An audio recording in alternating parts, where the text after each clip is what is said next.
이 책은 우리보다 먼저 고령화 사회로 접어든 일본이나 그 뒤를 따를 것으로 보이는 한국 사회가 한 번쯤 생각해 봐야 할 책이다. 때마침 일본에서 발표된 소설의 첫 문장을 한번 살펴보자. 이 나라 국적을 지닌 자는 누구나 70세가 되는 생일로부터 30일 이내에 반드시 죽어야 한다. 더불어 정부는 안락사 방법을 몇 종류 준비할 것이다. 정부 추산에 따르면 이 법안이 시행되면 고령화에 부수되는 국가재정의 파탄이 일시에 해소된다고 한다.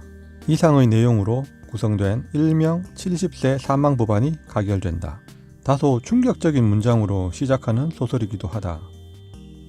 저출산 고령화에 따른 사회적 문제가 속속 나타나고 있는 요즘, 당신들은 자신의 노후가 어떨 것이라고 생각하는가?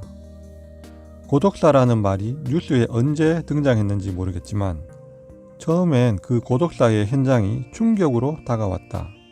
이제는 고독사라는 말이 일상화가 되었고 더 이상 충격적인 뉴스도 아니게 되었다. 자신의 최후가 고독사가 된다면 어떨 것 같나? 고독사를 바라는 사람은 없지만 현실은 녹록지가 않다. 기대 수명은 1위, 노인 빈곤율 1위, 노인 자살률 1위가 현실이다.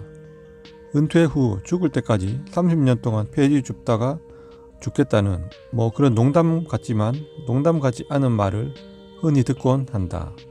이 책의 저자 조 로만은 미국의 심리학자로 매사추세츠주의 케임브리지에서 목사의 딸로 출생, 신앙인의 딸답지 않게 어렸을 때부터 자유분방하여 기독교에서 가르치는 영생의 교리를 정면으로 부정했다. 노스캐롤라이나 대학원에서 심리학을 전공하고 뉴욕 아델파이 대학에서 정신의학 사회사업으로 석사학위 취득, 대학 정신과 클리닉 관리 책임자 겸 정신의학 사회사업 주임으로 활동했다. 그녀는 심리학자와 예술가로 활동하면서 인생을 풍부하게 하는 이성적이고 창조적인 수단으로서의 자살을 활용하는 문제에 몰두하여 본인이 원치 않는 생존이 강요되어 마지못해 살아가는 일이 있어서는 안 되며 인간은 책임을 지고 자기 생애를 마칠 권리가 인정되고 존중되어야 한다고 주장했다. 그리고 마침내 예정된 자살 계획에 따라 1979년 6월 9일 남편과 딸, 친구가 지켜보는 가운데 생애를 마쳤다고 한다. 이 책은 10몇 년 전 지인의 소개로 알게 되어 수소문 끝에 중고 책방에서 구입한 것이다. 구입 당시에도 헌책답게 누렇게 좀 발해 있었다. 고령화 사회로 접어든 요즘 다시 한번 출간되면 어떨까 싶기도 하다. 다음은 연명치료 중단이라는 키워드로 검색해보면 쉽게 볼 수 있는 기사의 내용이다. 사전 연명의료의향서는 나중에 아파서 회복 불가능한 상태에 빠졌을 때 연명의료를 받지 않겠다는 의사를 미리 밝혀두는 서류다. 19세 이상이면 건강한 사람도 지정 등록기관을 통해 충분한 설명을 듣고 작성할 수 있다. 지난 1년간 사전 연명의료의향서를 작성한 사람은 11만 5,259명이었다. 14일 보건복지부와 국가생명윤리정책원에 따르면 2018년 2월 4일 연명의료 결정제도가 시행되고서 1년 만인 이달 3일 현재까지 36,224명이 연명의료를 유보하거나 중단했다.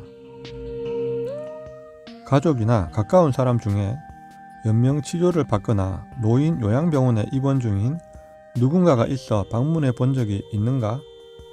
그런 게 아니라도 비록 드라마지만 그런 광경은 어렵지 않게 볼 수 있다. 하지만 그게 내 일, 내 가족의 일이 되면 차원이 다른 일이 된다. 죽음이나 자살에 관한 일을 쉽게 말해서는 안 되지만 그렇다고 금기시 여겨선 안 될 이유가 여기에 있다.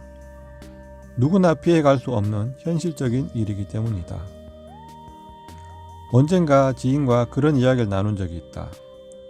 지인이나 또는 모르는 누군가가 자발적 안락사가 허용되는 스위스로 간다고 할 때 그 비행길에 동행을 부탁한다면 함께 가 줄 수 있겠냐고. 그 지인은 왕복 경비가 지원된다면 여행 삼아 갈 수도 있는 거 아니냐. 농담 반 진담 반 그런 이야기를 했다. 실제로 스위스로 가는 그런 여행 상품이 있다고 들었다. 호텔비 포함 대략 1,000만원 정도라고 한다. 이 책은 저자의 사후에 발간된 유작으로 1970년대에 벌써 이런 개념의 책을 냈다는 것을 생각하면 상당히 이른 저작이 아닐까 싶다. 옴기니의 말 일부를 가져와 본다. 이 책은 조 로만의 유저인 죽음의 집의 1장에서 3장까지를 우리말로 옮긴 것이다. 엑시트 하우스는 직역을 하면 죽음의 집이 되겠지만 저자가 사용하고 있는 표제의 개념은 이성적인 자살의 연구 집단을 뜻하고 있다. 그녀가 주장한 이성적 자살은 주로 노쇠하여 삶의 의욕을 잃었거나 불치병의 말기적 증상에 시달리는 경우를 두고 하는 말이며, 이 경우에 스스로 자기 인생을 끝내는 것을 저자는 이성적 자살이라 하여 요사이 젊은이들 사이에 유행하는 일시적인 좌절에서 비롯되는 병적이고 충동적인 자살과 구별하고 있다. 종래의 고정관념을 깨뜨리고 정당한 자살은 인간이 지녀야 할 하나의 권리로서 인정받아야 한다고 주장하여 사회에 새로운 문제를 제기한 점이 이채롭다. 본문에서 이야기하는 저자의 말을 들어보자. 이제 더 이상 살고 싶지 않은 인간에게 삶을 강요하는 현재의 사회상에 그녀는 분노를 느끼고 있었다. 마지막 주말은 그녀가 인생의 조각을 완성하고 우리가 서로 작별하기 위한 시간이었다. 우리는 크게 울고 크게 웃었다. 그녀는 자기가 남긴 것이 다른 사람들이 힘껏 살고 후회를 남기지 않고 죽어가는데 도움이 되기를 바라고 있었다. 인류는 종래에 장본인이 사는 보람을 느끼건 말건 일체 도외시하고 어떤 희생을 치르더라도 목숨을 연장하기 위해 싸워야 한다는 뿌리 깊은 가르침을 널리 보급시켜 왔으나 살려는 의사가 없는 인간에게 생존을 강요하는 것은 인간의 생명을 빼앗는 것과 마찬가지로 본질적으로 인권의 침해다.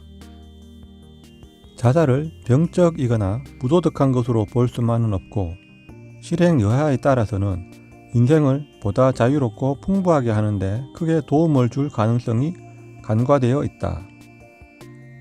병원은 병의 진단에는 적합하지만 나의 생존에 대한 책임까지 위탁하게 하려고 애썼다.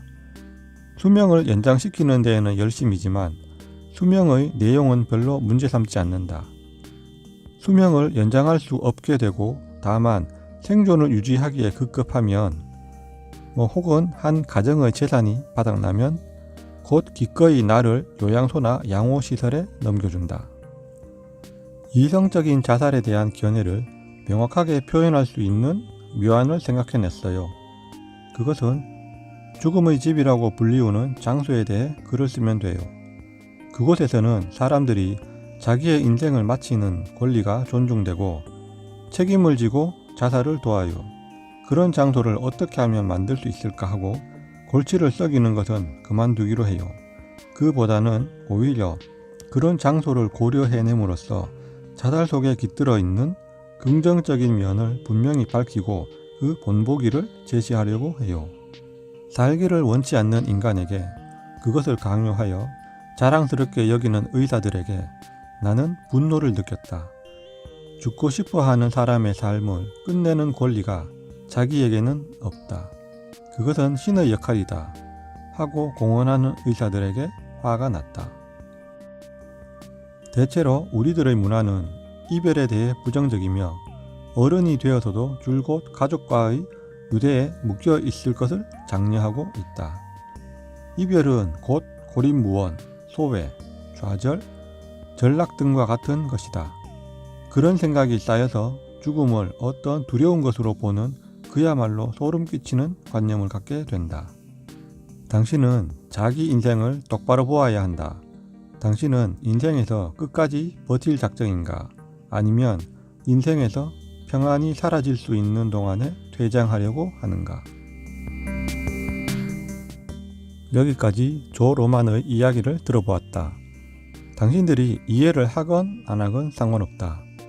누군가의 죽음이 타인의 이해를 구해야 하는 일은 아니다.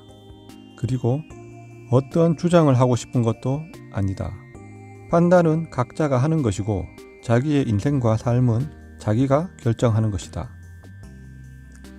참고로 앞표지 그림은 마크 로스코의 그림인데 그 역시 자신의 예술 세계의 한계를 느껴 1970년에 자살했다.